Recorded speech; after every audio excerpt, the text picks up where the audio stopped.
तो आप लोग कहेंगे कि ज्ञानी भी तो निराकार ब्रह्म की शरण में रहता है, तो क्या निराकार ब्रह्म ज्ञानी पर कृपा नहीं कर सकता? ना। क्यों? क्योंकि निराकार ब्रह्म अव्यक्त शक्तिक ब्रह्म है। उसमें शक्तियां सब है निराकार ब्रह्म में, लेकिन प्रकट नहीं होती। इसीलिए उसको निर्गुण निर्विशेष निराकार कहा जाता है। वो उदासीन है निराकार ब्रह्म, प्रकाश मात्र है। जैसे ये प्रकाश है ना, बस ऐसे ही निराकार ब्रह्म प्रकाश मात्र। ये प्रकाश जड़ है और निराकार ब्रह्म जो प्रकाश स्वरूप है वो चेतन है, आनंद युक्त है, ज्ञान युक्त है, लेकिन करता कुछ नहीं, अकर्ता है।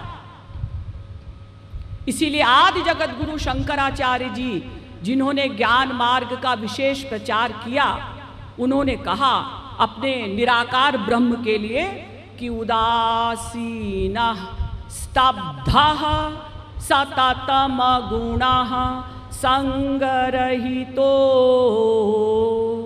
भवांस्तातः कातः परमिह भवेत् जीवन गतिः अकस्मादस्माकं यदि न कुरुषे स्नेहमथ तद् वसस्वस्वीयान्तर्विमल जठरेऽस्मिन् पुनरपि उदासीनः स्तब्धः सततमगुणः संगरहितो। हे ब्रह्म, हे निराकार ब्रह्म, तू उदासीन है, स्तब्ध है, गुण रहित है, कुछ नहीं करता, अकर्ता है। और कृपा करना तो बहुत दूर की बात है। कृपा करना तो विशेष पावर का नाम है, विशेष शक्ति का नाम है। जब वो कुछ करता ही नहीं तो कृपा क्या करेगा?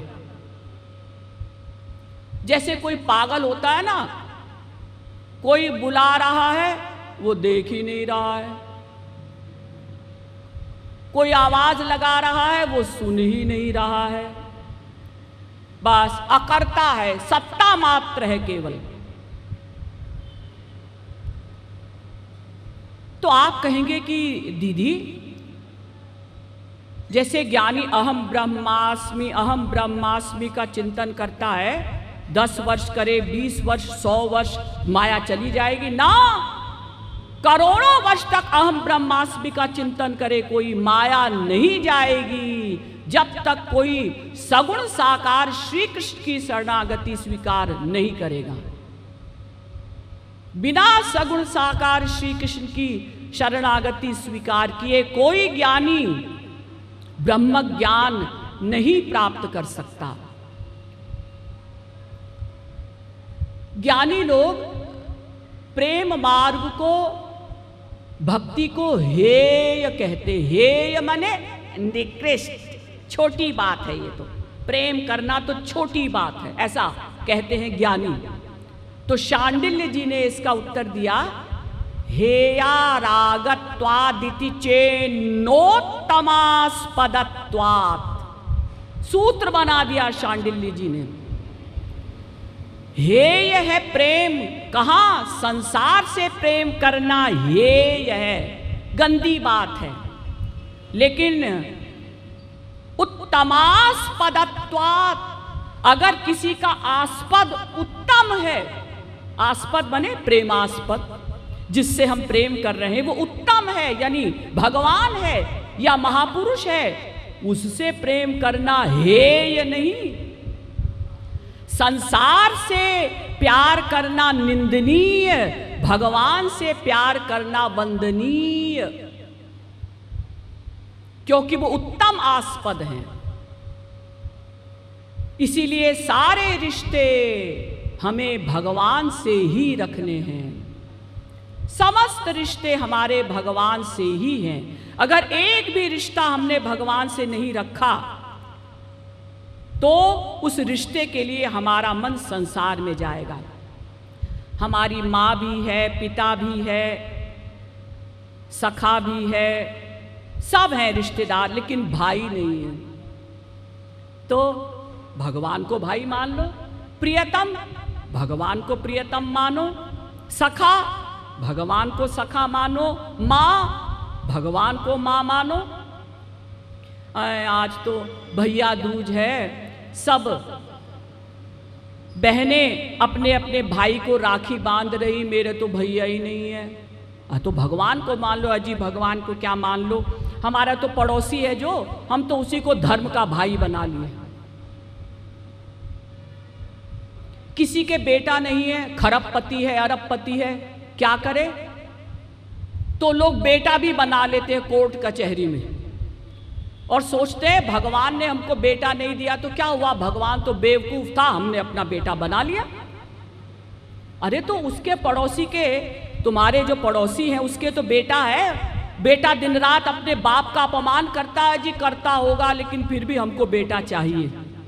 तो जो रिश्ता आपको संसार में नहीं मिलेगा तो आपका मन जाएगा उसके लिए कि अनंत जन्मों के संस्कारों के कारण कि हमारे भाई होना चाहिए, बेटा होना चाहिए। इसलिए भगवान ने कहा सारे रिश्ते मुझसे ही रखो, सब कर ममता ताग बटोरी, और मम पद कमल बांधू बटु डोरी। सारे संसार की ममता हटाकर मेरे चरणों में ममता करो, मैं उत्तम आस्पद हूं, सब रिश्ते मुझसे ही मानो, अनन्य बनो।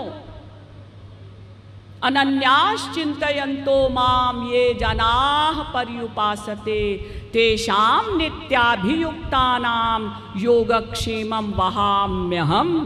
अनन्य चेताः सततं यो मां स्मरति नित्यशः, तस्याहं सुलभः पार्थ नित्य युक्तस्य योगिनः।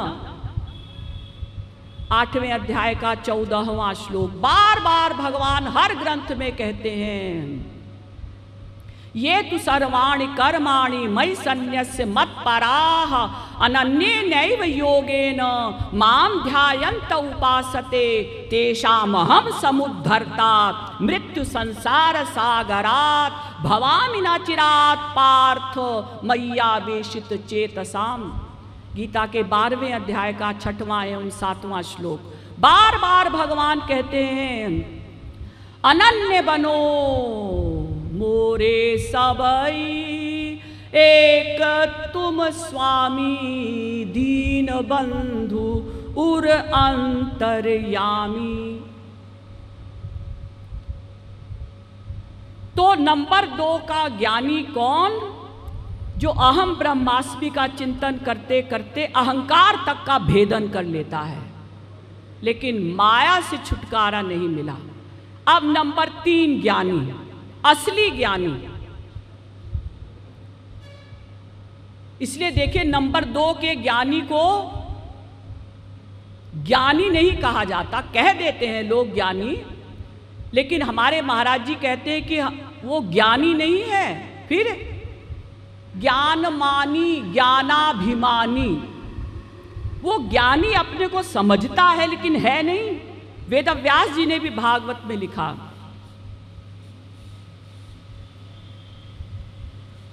कि विमुक्त मानिनस्त्वय्यस्त भावाद विशुद्ध बुद्धयः, आरुह्य कृच्छेण परम पदं ततः पतन्त्यधो नादृत युष्मदंघ्रयः। वो विमुक्त मानी है, ज्ञान मानी है। ज्ञानी अपने को मानता है, विमुक्त मानी माने मानता है वो कि मैं ज्ञानी हूं, लेकिन है नहीं। क्यों?